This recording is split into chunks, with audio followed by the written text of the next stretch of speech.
I don't have to tell you that things are not happening according to what we'd planned. I wanted to thank each of you to start with for your agreeing to be a leader within the Michigan district. One of the things I tried to stress in Governor-Elect training, and Fran can either tell you whether I was successful or not, was I'm trying to stress that the districts, in my opinion, have got to be one of the strengths of Kiwanis. Every district is different. Every district is unique. And if those of you who have, I think to attest that, who have had the opportunity to travel to other international districts. I have been very privileged to, I think, reach about 30 of the districts in Kiwanis. The most recent was Nepal, and that's just another example of the uniqueness of Kiwanis.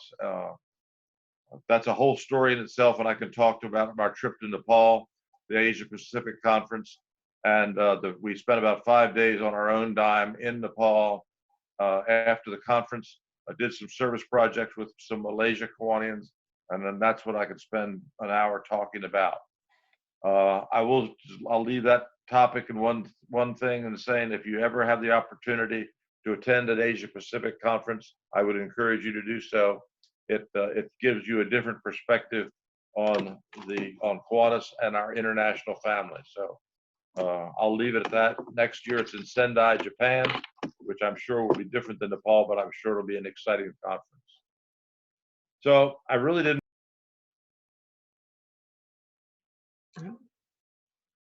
We lost him. He's muted. I'm trying to move to the next slide. I don't think we can. I couldn't do it. Okay, Sue, we got to say next slide. Oh, so what I wanted to talk about, I guess I wanted to talk to lieutenant governors and your leadership, because as I said, the district is strength, but at the same time we have to have some common goals and how we look at Kiwanis. I served 3 years on the board of trustees, and I thought I knew Kiwanis. And my year as vice president taught me a lot more than I thought I would ever learn about Kiwanis, because I thought I knew a lot.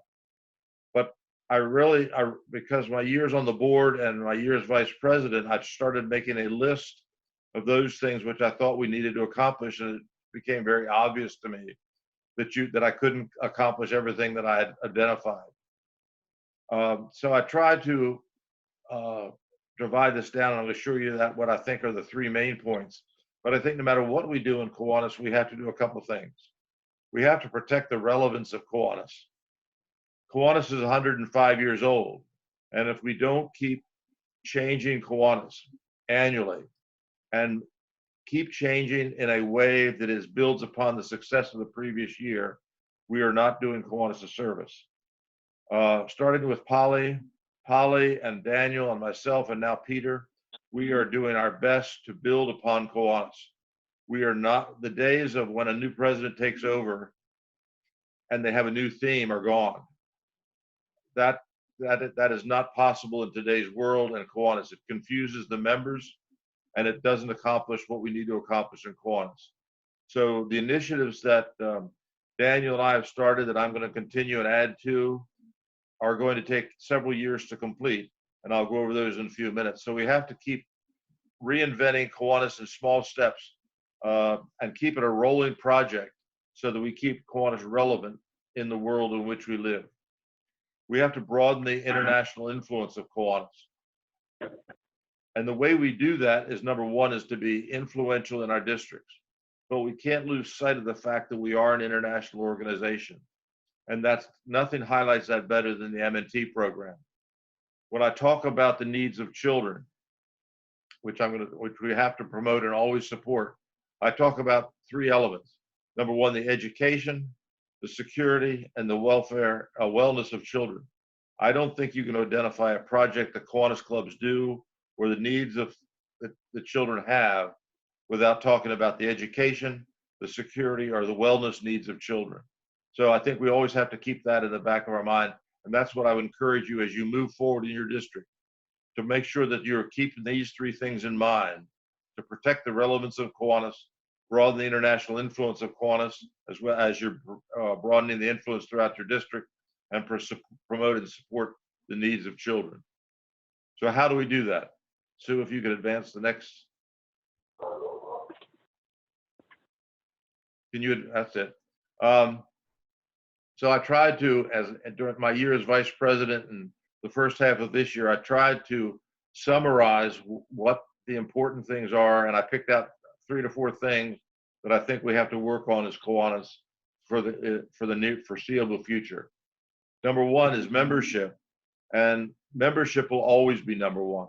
We are a member-based organization, and I know people get tired of talking about club openings and club growth, but we're not going to maintain Kiwanis and grow Kiwanis without an increased membership. So how do we do that?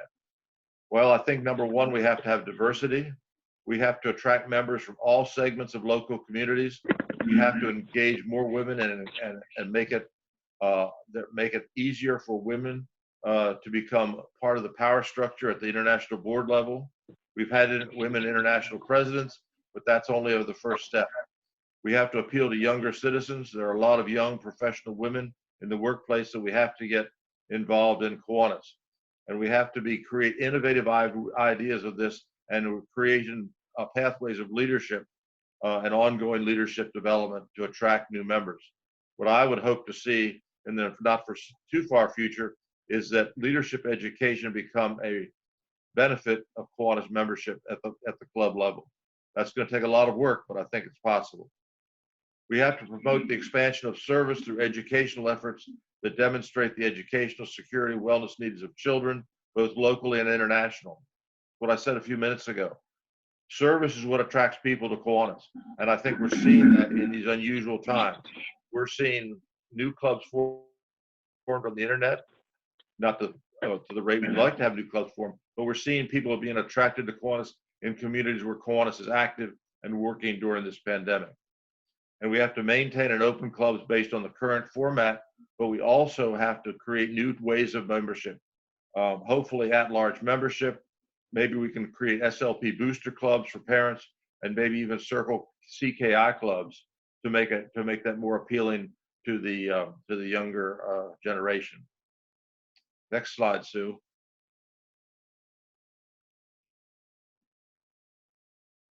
We have to establish an ongoing leadership development initiative for all ages, and I hope we can do this in such a way that Kiwanis becomes known as a place they can get leadership education, because this will ensure the future of Kiwanis leaders. I see young adults coming out of college right now who are smarter than I ever was, but they're lacking some of the skills that they can advance in leadership developments in the business world. They want to advance quickly, but they don't have to have the skills.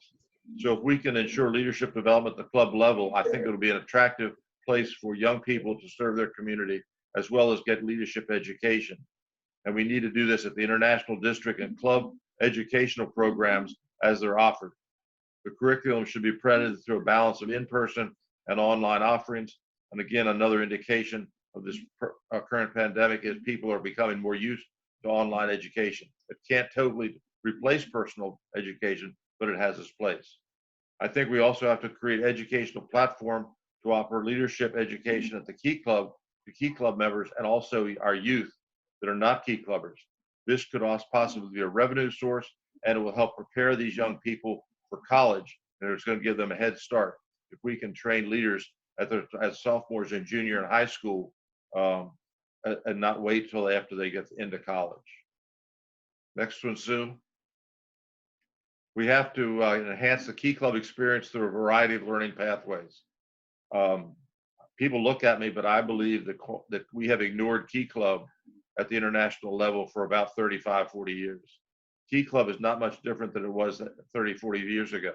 And we have to create networks, and we have to improve the key club experience, because we're becoming, it's our best program, and it can be the best youth leadership program in the world, which it is, but it can be better because some organizations are catching up with us, and we can't let that happen. We have to maintain the premier level of key club experience, and to do that, we have to create seminar topics that can augment the school education. We have to expand their student horizons, and we have to create strong mentoring and many internship programs at the district and international level to reward those key clubbers that are outstanding leaders. And the way we do that is recruit key club alumnus, and we're already starting that, and they're willing to do some of this work. And we also had to recruit business and political leaders to be mentors for our key club seniors. So that's a quick recap of the way I see Kiwanis. Kiwanis is going to be ever changing, and we have to make sure that we are leadership, education, service while we're attracting members. We have to be innovative in what we do. And the great thing is we have great leaders in Kiwanis right now, and the Michigan leadership is one of the best. And we have to make sure that we utilize that. And if we have the strong districts as building blocks of international, Kiwanis International will succeed. The days of making decisions at the international board level, I think, and making edicts for the most part to go down to the district levels can't happen. The knowledge base, the ideas are at the district level and below. We have to learn from them, and you have to be leaders. So how do you do that as a district? Well, you have to maintain continuity of leadership and initiative, just like we're adopting at the international level. You have to build on the success of each governor. You can't change directions of a district every year. You've got to maintain a continuity, whatever you design for your district. We have to strengthen districts through better service, increased leadership, and better service. Membership growth is a given. That's what creates strong districts. And we have to be willing to adapt to societal changes and changes in leadership. The districts, clubs, and divisions who have difficulty are the ones who have the same people in their position for many, many years. And that's one of the things I've been trying to be very diligent at as I appoint international committees and advisory groups to advise me, is to spread the base of Kiwanis. Select people from all over the world and from every district around the world to help generate those ideas and initiatives from the district level. So they gave me 15 minutes, and I think I've taken 14 already. So it's okay. I'd like feedback. I am available to any lieutenant governor, any governor, any member if they've got an idea, a constructive idea. I welcome emails, and I'm willing to answer any questions as long as Fran says I have some time if anybody has any questions. Actually, we do have some questions. Okay. Fran, if you want me to go ahead. First question Go ahead. What about Circle K students who are closer to going out into the world that would need, and I'm going to guess in Renee's question here, that would need the type of education opportunities that you're making available or suggest making available for Key Club? I think the same thing can apply to Circle K. We haven't started on Circle K yet, mainly because I was chair of the KYP board when I was vice president. And Key Club comes under KYP, where Circle K comes under the big board. That is on my agenda list for objectives for the Programs and Partnerships Committee, which oversees CKI. And that's one of the things they're going to have to work on this coming year. CKI needs a review just like Key Club does. So hopefully we can get that started. Okay. Renee, did that answer your question? If you want to just type in the chat. Second question comes from Frank. When might you have a database that can allow us to follow members from Key Club to Circle Kers? Well, Kiwanis. I'd love to see that. Okay. I've been told that we have a liability issue and a child protection issue there. I think what we have to do, what I would love to see, is automatic membership in the Kiwanis family in some way, shape, or form immediately upon graduation. But to do that, I think for us to be clear of the child protection agencies is that clubs, when they are advising their key clubs, they've got to be willing to go into the key clubs and say, congratulate their seniors, hand them a card and said, fill this out. Okay, you're 18 years old, fill this out, and you'll become an affiliate member or whatever we make Key Club, whatever we call that, because they're not ready. They don't have the finances to be a full member. So we have to, I think, look at some kind of an interim membership category. I don't have universal agreement on that answer, but that's my perspective. That'll be a great question that I can send to Michelle Sadie Campbell, who will be speaking tomorrow night, and see if she might be able to answer that question for us online tomorrow or get us an answer. Yeah, they started some alumni groups. They started collecting some data legally a couple of years ago. I'm not totally sure that that was handled correctly. The people that were doing that are no longer at KI. So I think that sort of fell apart. Yeah. We are collecting alumni data for Key Clubbers and Circle Kers now through the foundation, through the Children's Fund. It's a project I'm very familiar with, Art. That we are working on that, but given the pandemic, that kind of got a lot of our stuff got put to the side again. Given where we're at. Final question I have is, you discussed in the district about the governor-elect's signing an agreement that they will follow the strategic plan from Kiwanis International. What is your thoughts on the strategic plan and the responsibilities with the governors and the lieutenant or the governors in the districts? To be honest, I wasn't aware that the governor-elects had to sign something that said they do that. But I think it's sort of if that's, I was not aware of that. No, they weren't. They weren't asked. We're wondering whether that's something that should be. What are your thoughts on whether that's something that should be done, so that you kind of stabilize the governors from governor-elects from going off onto their own tangent?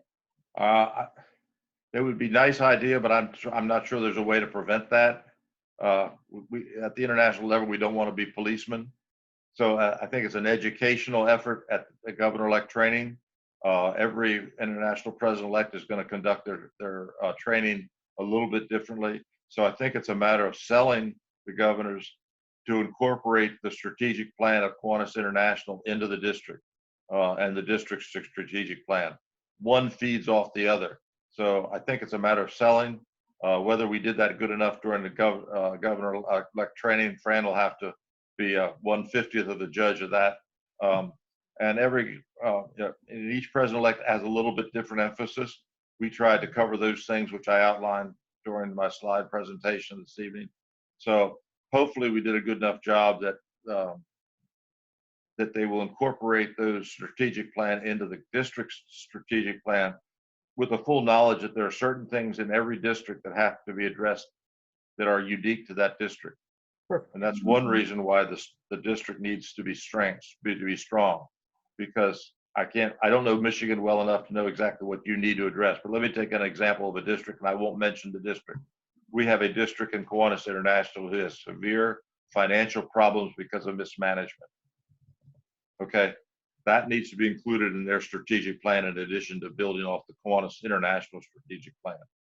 And I think that hopefully through your trustees and your counselors, you can feed into those counselors what you think needs to be in the district and the international strategic plan. So there is some synergy there. The international board has a retreat the day before the October board meeting every year to tweak the strategic plan. It's reviewed every year. And then we do a massive rewrite and a massive review every 5 years. So we did the first review, the first strategic plan in 14. So in 19, we did not a total rewrite, but an expansion of the strategic plan. And that's where the 5th goal came in of leadership and education is now one of the 5 major parts of the strategic plan. Thank you, sir. Thank you. At the board meeting, are they going to make a decision on international conventions for our SLPs? I believe so. I'm not sure about Circle K. Circle K has the advantage of being a little bit later. So I don't think we have to make that Circle K announcement at the next board meeting. The KYP meeting will be the day after the Kiwanis board meeting. So the Key Club will come out of KYP. If I had to make a guess, my guess is it'll be postponed just because of Governor Newsom's announcements yesterday, having to do with travel and congregating in California. So, and because the other factor that is parents are just not allowing their high school students to go to California because of the safety risk. And So it's not a financially feasible. So the only thing that this is my personal opinion, I don't have all the latest information. David Kress, our attorney, is working with hotels and our contracts and has done a wonderful job of making sure Kiwanis has the least amount of financial impact possible. So I'm sure the KYP would like to make it on next Thursday. I think that's the KYP board meeting is, and that could very well come out of that. But if David Kress says I need 10 days to finish negotiations, it could be delayed. But I'm anticipating it next week. The decision. Great job. Good job. Yay. That's very good. Very good. Okay, so we invite you to stay with us as our governor-elect introduces her goals and what her thoughts are for the year. And I will turn it over now to Fran, and we are on screen number 1. I will stop. I will stay for a little while, but I have to get off after a bit.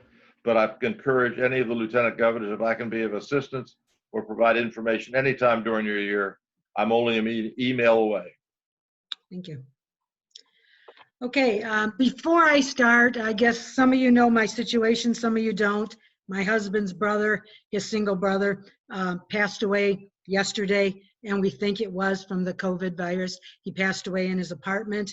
We had seen him the night before. He was breathing heavy. We wouldn't let us take him to emergency. And so we are dealing with it. And what's bad is Wayne County medical examiner will not do a COVID test or an autopsy on him, and he wants to be cremated, so we sent his body there. And so we are right now, my husband and I are just saying that we're viewing it, that it was COVID, and we are quarantining ourselves for 14 days in our house, and our family and friends are going to deliver food to us. So we can't get into his apartment, so we can't even get his insurance papers or anything, but we'll live through it. It's, but anyway, so I typed my speech today just so I'd stay on top, just in case I got a little crazy here. Okay, so starting right here, for the 2020-2021 year, I have 3 main goals, and they are service, communications, and membership. I plan to discuss them briefly with you today, and then later session, Jen Romanowski, our strategic plan chair, and your lieutenant governor from Division 2 will go into detail concerning how our district plans to achieve these goals. Kiwanis is a service organization that helps the children of the world. We need to spread the word that is our main purpose. That is why we joined Kiwanis, and that is why we do what we do.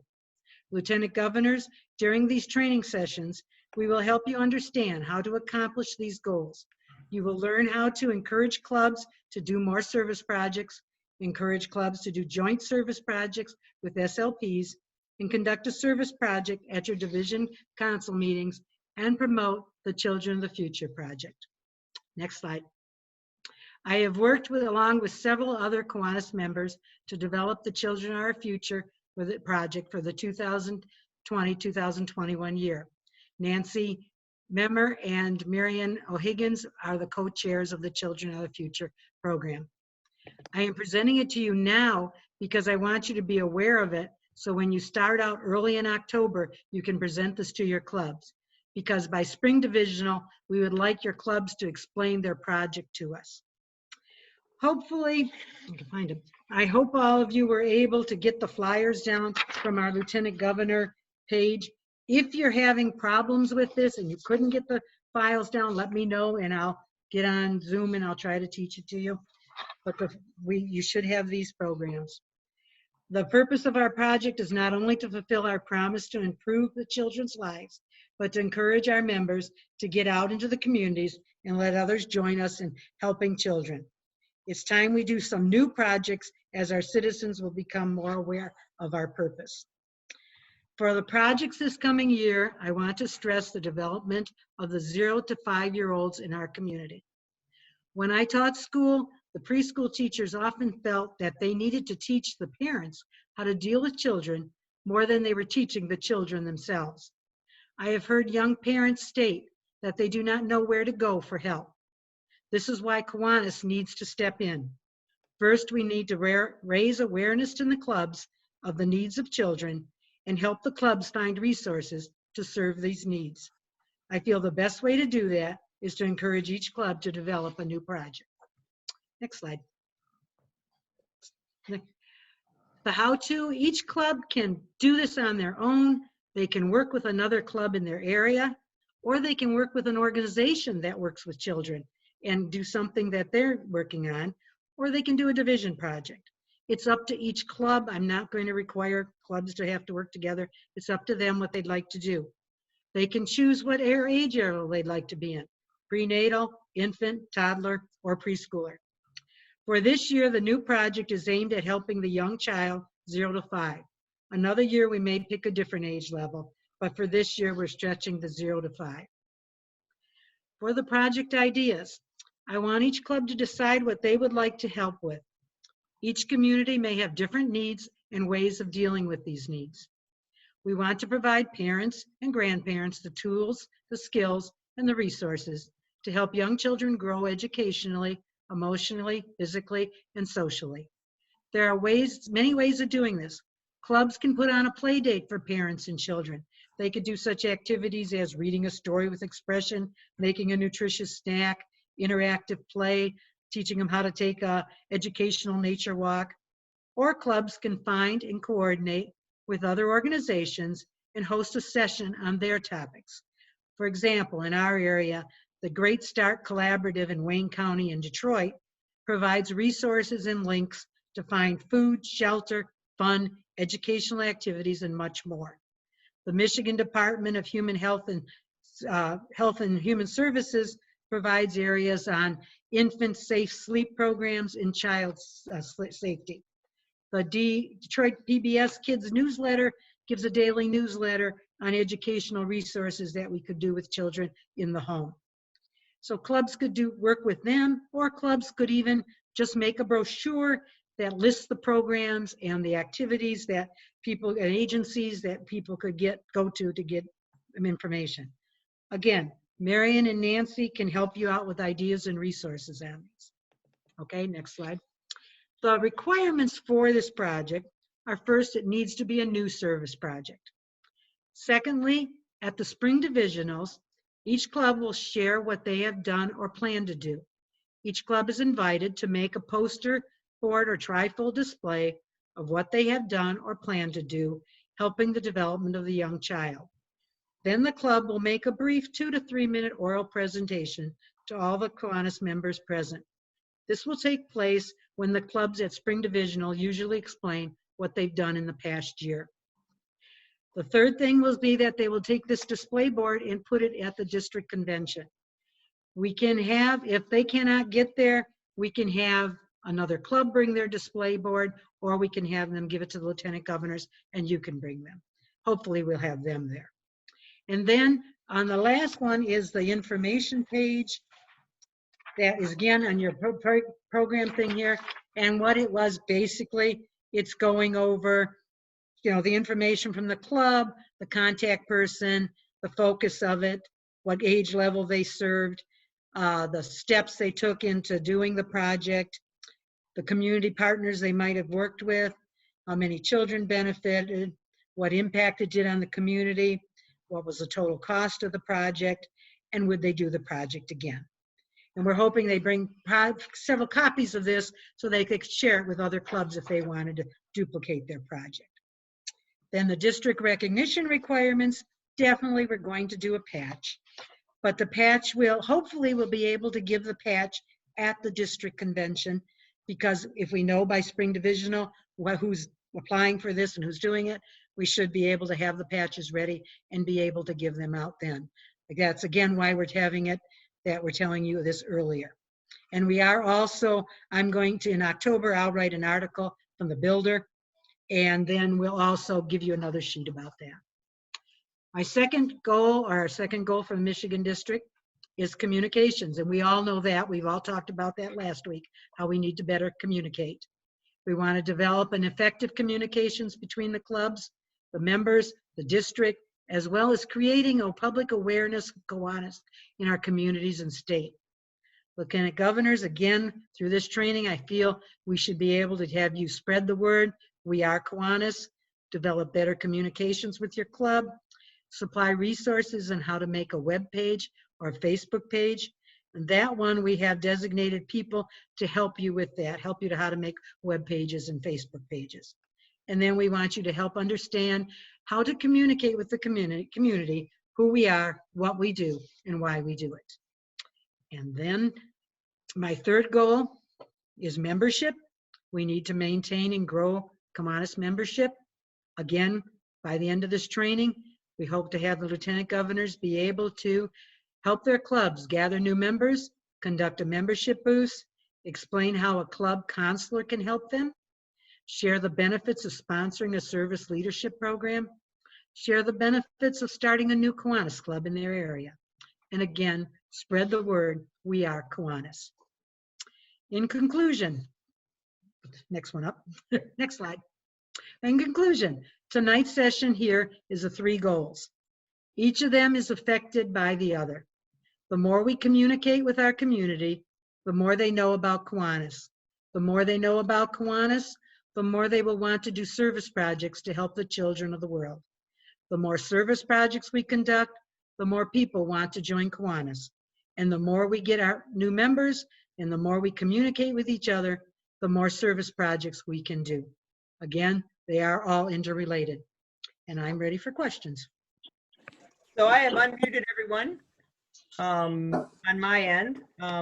If you would like to ask a question or have a comment, now is the time to do that. And we'll just have to watch hands. I have a question. Yes, ma'am. Go for it.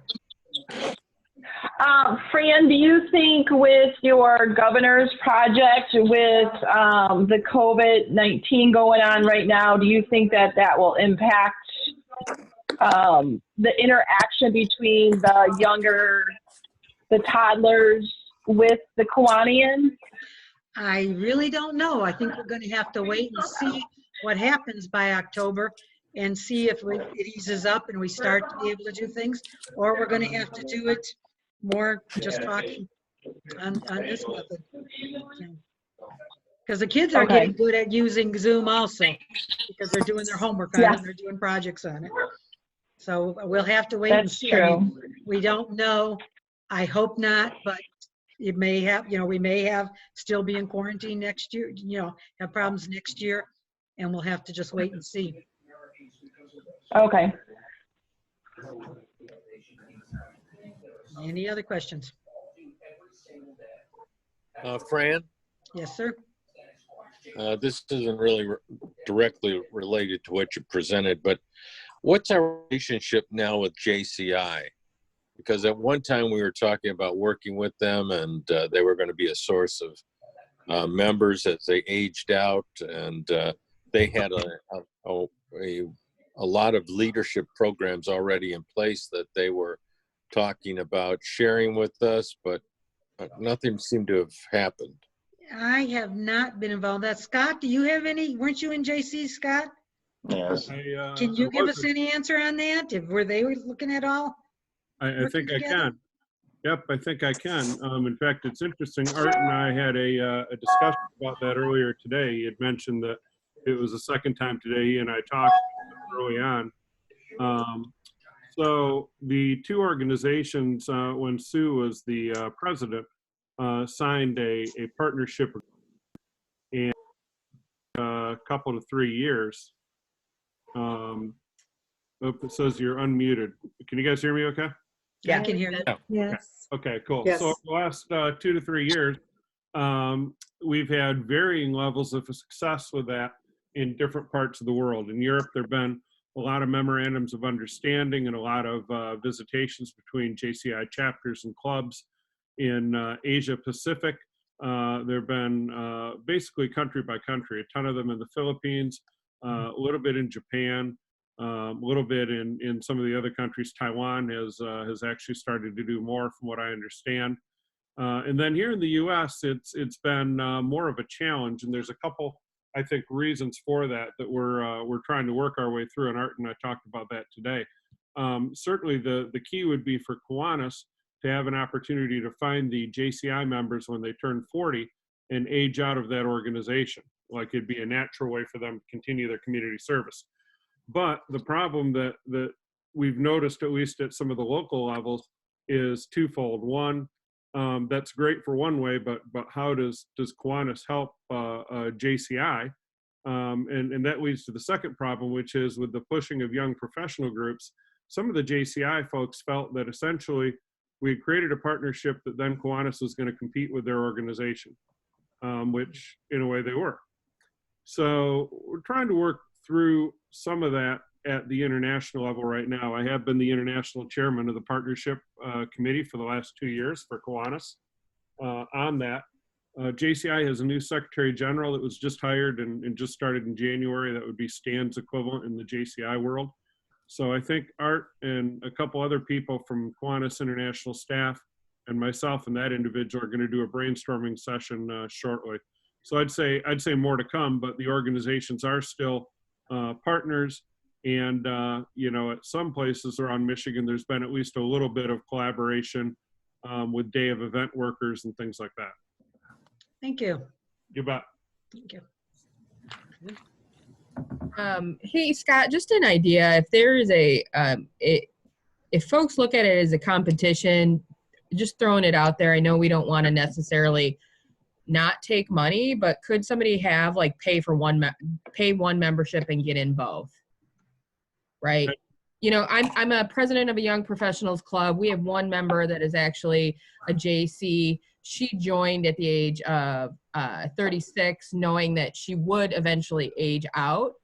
And she does both at this particular time, but it would be really nice even if we could just say, hey, we know that you're, it'd be nice to have some type of option because it's about the service, right? Yep. And if we've got the person to do the service on our end, being able to financially provide that opportunity might be helpful. Just a good idea to explore. Thank you. This is Greg. If you go up to a couple of Art's goals, slide 4 or 5 or something like that. I'm going. Okay, I think that let's see. The one after that talks about create educational platforms to offer leadership education to Key Club members in high school age. But if you take that a step further to Circle K, I mean, we don't have to reinvent the wheel using JCI's leadership stuff. And if we can utilize them, help that exposes these students to JCI. Mm-hmm. And then that they can benefit from that about joining. They can make the choice to join wherever they want to join. But that certainly can I think help both areas perhaps.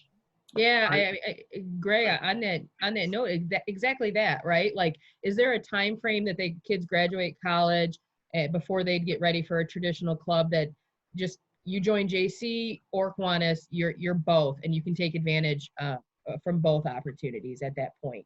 What's the strength of JC or the strength of Kiwanis? I agree with that. And actually, I had the opportunity, the privilege of being a keynote speaker at the Circle K convention down in Florida last year that ran at the same time as our Kiwanis convention. I went over there on Saturday and talked about that very concept, that as young people, if they were in certain communities and maybe it was a much older section club, they could get started with their leadership experience continuation from Circle K and get active with the JCI organization, which of course President Powley and Stan and the crew endorsed that message for me to present. So there might be something there too that we could explore and figure out a way to somehow formalize. I do know that there's also a couple clubs, one in California in particular, and what they do is their club gives the immediate past president of their local JC chapter an honorary membership, kind of a free membership for a year, and wrap them in as a normal Kiwanis member. They can go to everything, do everything. And they're getting over the last, and they've been doing this for years. This is long before our partnership got together. Sue, you might remember the name of the club because they presented at that initial meeting. Yeah, I'm trying to.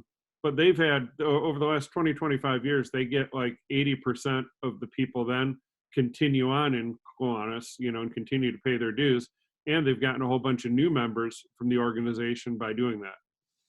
And I think one of the things that we have experienced is I know there's the new literature that was out was presented to show, yes, go to Circle K. You may not be ready to go to a regular Kiwanis Club. JCI is an option. That information is out there.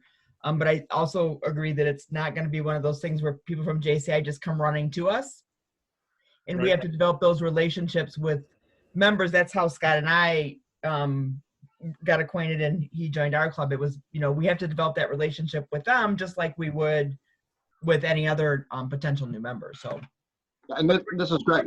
I brought this up before, but just as we give 2 years free membership to a former SLP, we could consider giving a 1 year free membership to a former JCI person. Yep. Yep. And that's something we could do here in Michigan for sure. If the board agreed on something like that. I will say, like, as much as we like to, the folks that I talk to that are interested in memberships, there is still a concern, even though our membership is only $125 a year, that is still a little bit of a stretch for folks. Mm-hmm. We have a couple individuals that I call like ride shotgun with us consistently, only because they want to do the service, but they just can't fork over the $125. So every couple months they're on another project with us. Yeah. So this is Frank. I wanted to extend what my experience had been with JCI. When I was president of Detroit #1, we tried working with the JCI for Wyandotte, and they were trying to expand into Detroit. And so our idea was that we would jointly have networking events in which we would try and recruit members based on ages.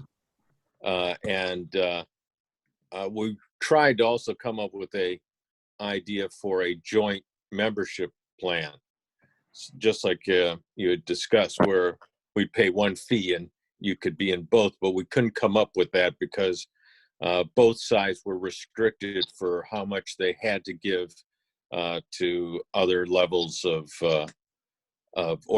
their organizations. So I was just saying that I think that is one way that we might be able to work together, is in attracting new members together. And we did do one service project with them jointly. Great. Great feedback. Well, we're going Hello, to this is Carol. Hi, Carol. Hi there. This may or may not be the time to ask this, but it does tie in. Some clubs take membership fee paid only annually, and some will allow payments made throughout the year. I can see having everybody pay by October 1st, but wouldn't it be better if all the clubs took quarterly payments or something? It's easier for people to make a smaller payment. I know once we get something in our own personal budgets, we can save for it and pay in one swallow swoop. But there's a lot of resistance to taking the subscription version, and I would like to see that change because we lose people from that. Well, I think we need to be real aware of the current situation. If we don't think that come this fall, we're going to lose people because they're out of work, right? They like, even it's $125. If I've got to decide on putting that $125 towards my electric bill, that's where it's going. Yeah. Yes, and I'd like to see us as leaders in our divisions and at the district level address this so that we can have a statewide Michigan district policy so that clubs who've been so resistant will make the change, because the clubs that I've been involved with as a member and as a mentor and whatever else, they lose people over this. And I hate to see us lose quality people who want to do service and be kind to each other and enjoy each other's company. And we folks who are on this call need to start talking about this amongst ourselves and So thank you for listening. And I Fran, can tell you Fran, that. could I hop in a minute? Sure, Go go for it, ahead. Art. The couple things that came up during that discussion. I really appreciate the JCI conversation because, as Scott said, we talked about that earlier today, and I want the committee to move forward on some of these things, and Scott and I and the committee will discuss them. Number two, the finance committee, the board finance committee met today online, and one of the major topics was some kind of a dues relief program for members who are caught in this problem. Several proposals were discussed, but nothing was adopted for the next month or two because we need to go back and look and see what is going to be appropriate and design a policy that will limit the ability to game the system. I hate to say that, but if a couple of the proposals, if you say anybody gets free dues or whatever for some period of time, if you've been affected by the code, well, I know there's some clubs that every member of the club will say, I get free dues. Yeah. So anybody who has ideas of how to address that, please email me. Okay. Or Greg Beard, the chair of the finance committee. Okay. Go ahead, Art. I'm just trying to see people that are raising hands. That's all. Yeah. There was one other point that I was going to make too, and it has slipped my mind. But yeah, the dues thing was discussed at length, and I think we'll come up with something. We just don't know how to tweak it to the point where it's going to be effective and do what we want it to do, and retain members. Hey, Sue. I think it's another thing. I'll let you know. Yes. Sue, this is Larry. Go ahead, Larry. Just to point out that existingly, you don't have to have yearly dues. I mean, a lot of clubs have quarterly dues, so that's up to the club to decide that. That's not mandatory. So I know my club, for example, has quarterly dues. That was the other thing I was thinking about. There's actually a proposal coming from a younger member group in California who want to have monthly dues. Yeah. Okay, automatic to their credit card if they forget about it. Yeah. So there's Whatever, no $10 or $15 a month, but that causes some. That I think there's no restrictions on how the club charges for their dues. No, yeah, the problem is we want to do it at international, and that causes, okay. Well, that would be great. That causes a few. Yeah, and I think if we have, Carol again, if we have international or district policies, it will encourage the stubborn clubs to come forward with some changes.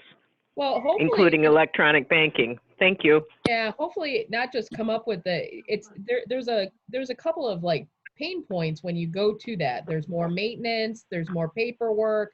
Oh yeah, I know. And I know I've been a treasurer too, but yeah, you know, so we need to be accommodating or we're going to continue to lose people. Right. Oh yeah, it's, you know, but if KI can help figure out how to solve from the top down, how you guys can take that stuff monthly, not, you know, us have to pay everything at one lump sum at the end of the year, that makes a big difference too. Yeah, we haven't ever, I don't think we've promoted it enough to talk about this as far as cost of membership and how it can be done, because that's a club decision at this point. Right. Yep.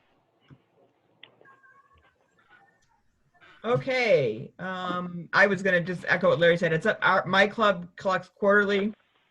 We pay quarterly, and it depends on, you know, and there's other options out there. I know that there are times when I help other members pay for dues, you know, for younger members, that we do that stuff. Our club has gotten away from, we used to pay for all of our meals up front. Now we order off the menu. So it's being creative in your own club of ways to do that. And that's some good stuff that we can put in our membership group. So, okay. So, yes, so I'm going to go around the room and just see if anybody else has any comments they'd like to make before we'll have to figure out a better way to control the messaging and I think we're going to have to start using our hands up to make sure that we know who's talking, so we don't get in, especially when we got 40 people on the call. Yeah. It's a little harder. Okay, did I miss anybody that wanted to talk about so far? No. If so, just talk right now until we figure that out. Okay, so Fran, any other comments from you? We're about 5 minutes away from our end of our session today. I guess my one question was if anybody's having trouble getting to the Lieutenant Governor SharePoints. Does anybody have a problem with that, or are you all getting your information from the Lieutenant Governor training section? Anybody got problems? Oh, hey, good. And I do want to thank Fran? Brian who, Sharon, do you have trouble? Well, I did, but Frank sent me the info because I haven't received anything on how to get the share, but now I have it. Yep. But I wanted to know for the, on that share file, will these, oh gosh, my mind's a blank. The recordings? The notes here be on the share file? I can pull them up, okay. Because Yeah. there's a lot of great information. So, I need to go back and review. yep, I want to thank Brian for setting this up for us. If you go into that file, this just happened today. There is a new folder within that file that's called Recordings, or Lieutenant Governor Recordings. And it's actually, the only way we can load up the recordings in there is to put them on in a document with the link to the YouTube video, that you can click on that link and it will actually take you to the recording of this video. So that was something we learned today. Brian and I are learning as we go with this, but we are loading up the presentations that are being done. This presentation is actually already in the file, as are a couple of our presentations for months coming up. Actually, we're doing very well with getting materials ready to go, and standardizing them. And then the ones on Thursday night that we do, those are actually being done on Facebook as well. So they're actually being recorded on Facebook, so you can see them there. And if you do have any questions about using the systems, please get a hold of Fran. I will also offer my services. We can help you do that stuff. It's actually nice that it's all in one spot for everybody. I personally have bookmarked it so that I know where it's at. Hello, this is Carol. Yes, Carol. Brian Tenklinger's on the call. Yes, he is. Brian, I can't find your email address and I need to send you an email. I know this isn't the format to ask you, but I'm having trouble getting back on Kiwanis 1. So what's your email address? I have a picture of Brian up on the web, right up on the screen right now. Because he's actually doing our next session on Sunday. I will put his email address on here. Okay, so that when I could click, because I'm only on the telephone, so I can click on that link so when you tomorrow then and find it. Yep. Thank you, Sue. Yep, everything is there. This is on our system, so it's there now for those of you that wanted to see it. For some of us, you just type in Brian at Kiwanis and it goes, no, just kidding.